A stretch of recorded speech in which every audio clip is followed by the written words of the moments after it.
వాలంటీర్లని continue చేస్తానని చెప్తూ వాళ్ళకి మళ్ళీ నేను ఇవ్వను అని చెప్తున్నాడు కాబట్టి హ్మ్. అది. హ్మ్. అంటే ఇక అప్పుడు అది తెలుగుదేశానికి బూస్ట్ అవుతుందా? అవును. ఖచ్చితంగా. ఇదవుతుందని అంటే ముందు చూడాలి. ఆళ్ళు ప్రకటించేసుకున్నారు గాబట్టి, కాబట్టి. అంటే ఇంక కొత్తదనం ఏముంటదప్పుడు? అంతే గదా! కొత్తగా అందుకనే ఏడాదికి 250 చొప్పునే పెంచుతాను నేను.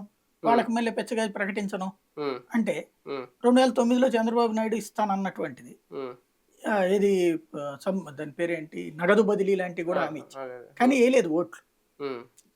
రాజశేఖర రెడ్డి ఏమి చెప్పకపోయినా ఓట్లేశారు. ప్రజల ఎందుకని? ఆలోచన తీరు మారదా? ఒకవేళ అలాంటి ప్రకటన చేస్తే. ఈయన ఆల్రెడీ ఎగ్దమ్ 4000 అని ప్రకటన చేశారు కాబట్టి, ఎప్పుడో వచ్చే 4000 అంటే 5 ఏళ్ళు 250 వేచి మారదా? ఆలోచన మారదా?